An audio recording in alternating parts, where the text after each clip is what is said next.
اچھا یہ بتاؤ کہ یہ تم اچھے ہو یا کتا اچھا ہے؟ اس نے کتنا پیارا جواب دیا ہے، یہ میں آپ کے سامنے ایک لائن میں لے کر کے آ رہا ہوں۔ پوچھا ہے تاتاری شہزادے نے کہ یہ بتاؤ یہ کتا اچھا ہے یا تم اچھے ہو؟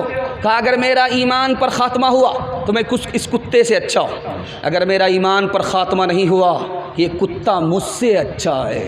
اس شہزادے کے دل پر ایسا جھٹکا لگا کہ میرے پاس تو ایمان نہیں ہے، میں تو کتے سے بھی بدتر ہوں، کلمہ پڑھ کر مسلمان ہو گیا۔ تیسری مثال آپ کے سامنے لے کر کے آ رہا ہوں، اس کو بہت دھیان سے سنیے گا۔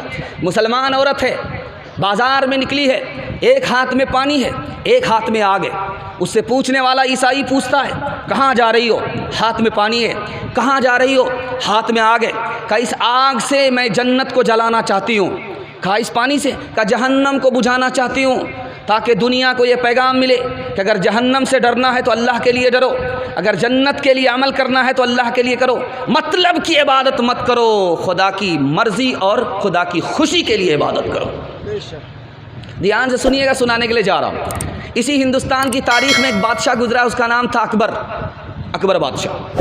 اکبر بادشاہ لوگوں کو دیتا تھا، دان خیرات کرتا تھا، لیکن خود نماز پڑھنے کے لیے کھڑا ہوتا تھا، نماز کے بعد اسی خدا سے مانگتا تھا۔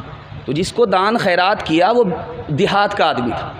اس نے کہا یہ بادشاہ کیسا ہے، کس سے مانگتا ہے؟ یہ تو خود دوسرے کو دیتا ہے، اس سے مانگنے والے مانگتے ہیں، یہ کس سے مانگتا ہے؟ کہا کہ میں تو بادشاہ ہوں، بادشاہوں کا بادشاہ آسمان میں بیٹھا ہے، میں اس سے مانگ رہا ہوں۔ اس کو غیرت آئی، جب تم بادشاہ ہو کر کے اس سے مانگتے ہو تو آج کے بعد قسم کھاتا ہوں کہ دنیا سے نہیں مانگوں گا، دنیا کے بنانے والے اسی خدا سے مانگوں گا۔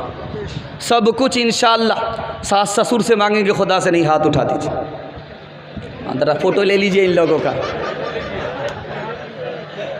میں اندھیروں سے بچالا یا تھا اپنے آپ کو، میرا دکھ یہ ہے کہ میرے پیچھے اجالے پڑ گئے، طاق میں بیٹھا ہوا بوڑھا کبوتر رو دیا، طاق میں بیٹھا ہوا بوڑھا کبوتر رو دیا، جس میں ڈیرا تھا اسی مسجد میں تالے پڑ گئے، کوئی وارث ہو تو آئے اور آ کر دیکھ لے، ذل سبحانی کی اونچی چھت میں جالے پڑ گئے۔ مسلمانوں سنبھل جاؤ، مصیبت آنے والی ہے، تیری بربادیوں کے مشورے ہیں آسمانوں میں، نہ سمجھو گے تو مٹ جاؤ گے اے ہندوستاں والو، تمہاری داستاں تک بھی نہ ہوگی داستانوں میں، تمہاری داستاں تک بھی نہ ہوگی داستانوں میں۔ دوسرا پیغام نکل گیا، آپ لوگ محبت سے سن رہے ہیں، میں آپ کو محبت میں سنا رہا ہوں، اللہ اس محبت کو سلامت رکھے۔ تیسرا پیغام دینے کے لیے جا رہا ہوں عورتوں کے حوالے سے، آپ لوگ سننے کے لیے تیار ہیں؟ دونوں ہاتھ اٹھا دیجئے انشاءاللہ۔ ماں باپ کو خرچہ بیوی سے پوچھ کر کے دیں گے، ہاتھ اٹھائیے انشاءاللہ۔ ذرا دھیان رکھیے گا، آپ کا امتحان آخر تک جاری رہے گا، ہم آپ کا پیچھا چھوڑنے والے نہیں۔ ذرا دھیان سے سنیے گا، تیسرا پیغام دینے کے لیے جا رہا ہوں، عورتوں کے حوالے سے دینے کے لیے جا رہا ہوں، اس کو بہت دھیان سے سنیے گا۔ 1522 میں بابر بادشاہ کی اس ہندوستان میں حکومت ہوئی ہے، اور اس کے خاندان میں 1857 تک حکومت رہی۔ 1522 میں اپنے خاندان میں حکومت لے کر کے آیا بابر بادشاہ، 1857 تک اس کے خاندان میں حکومت رہی۔ کیسے آیا وہ؟ مسافر خانے میں آیا، ایک بڑھیا کھانا پکاتی تھی، کہا کہ کھچڑی بنا دو، کھچڑی بنا کر کے بڑھیا نے رکھ دیا، تو کھانے لگا تو بیچ سے لقمہ اٹھایا، تو اس بڑھیا نے کہا تو بابر معلوم ہوتا ہے؟ کہا کہ اماں تمہیں کیسے پتہ چلا؟ کہا کہ بابر بیچ سے حملہ کرے گا، تو نے بیچ سے لقمہ اٹھایا۔ مسلمان دائیں بائیں سے لقمہ اٹھاتا ہے، بیچ میں برکت ہوتی ہے. تو نے 20 سے لقمہ اٹھایا, اس سے مجھے ڈاؤٹ ہوا کہ تو بابر ہے. تو بابر کو اندازہ ہو گیا کہ یہ بڑھیا بہت ذہین ہے, نام پتہ لے کر کے چلا گیا.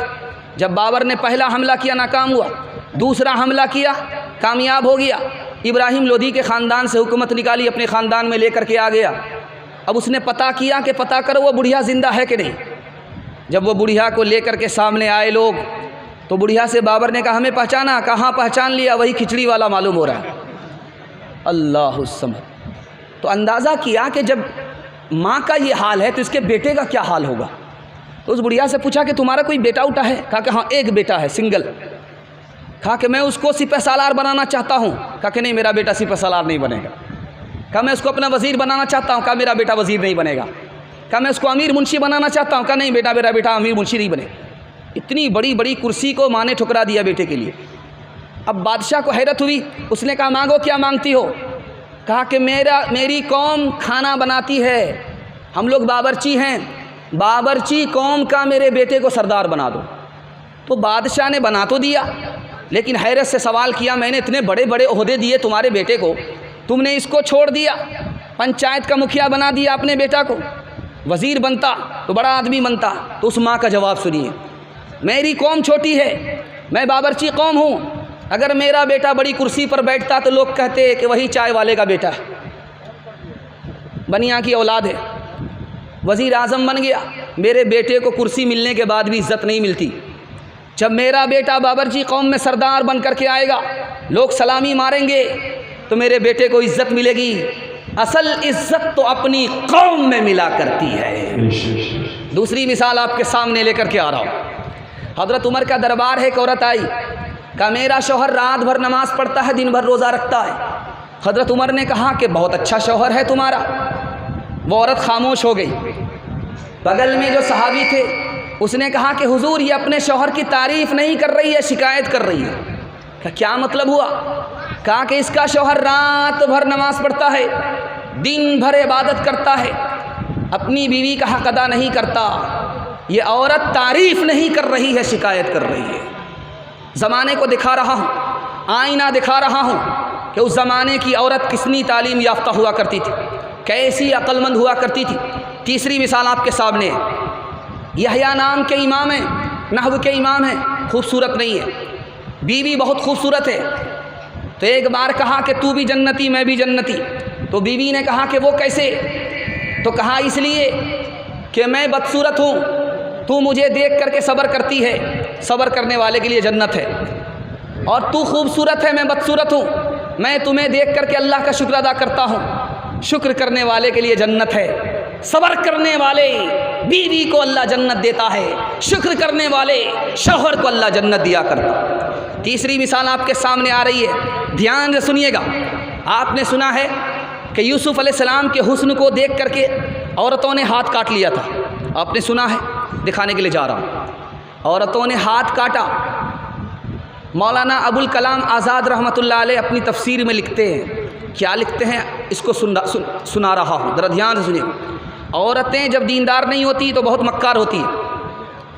کتنی مکار ہوتی ہے یہ دکھانے کے لیے جا رہا ہوں. جب دیندار نہیں ہوتی تو بہت خطرناک ہوتی ہے, مکار ہوتی ہے. ذرا دکھانے کے لیے جا رہا ہوں, دھیان سے سنیے گا. عورتوں کا ہاتھ کٹا ہے, مصر کی عورتوں کا ہاتھ کٹا ہے. یوسف کے حسن کو دیکھ کر کے انہوں نے ہاتھ کاٹا. کیوں کاٹا؟ تاکہ مرہم پٹی باندھنے کے لیے یوسف میرے پاس آئیں گے. جب یوسف قریب سے آئیں گے تو قریب سے دیکھنے کا موقع ملے گا. جب عورت دیندار نہیں ہوتی تو ایک نمبر کی مکار ہوتی ہے. دوسری مثال آپ کے سامنے رکھنے کے لیے جا رہا ہوں. آپ نے سنا ہے کہ صالح علیہ السلام کو اللہ نے اونٹنی عطا کیا تھا, اس پر حملہ ہوا.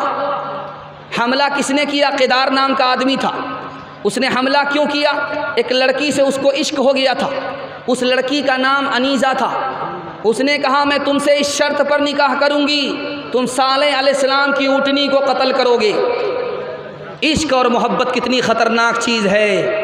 اس لڑکی کی فرمائش کو اس لڑکے نے رکھا. جیسے ہی اس اونٹنی پر حملہ کیا پوری قوم تباہ ہو گئی. تیسری مثال آپ کے سامنے رکھنے کے لیے جا رہا ہوں. لڑکا لڑکی پر عاشق ہو گیا. لڑکی دیندار تھی, سمجھ گئی کہ اس لڑکے کی نیت ٹھیک نہیں ہے،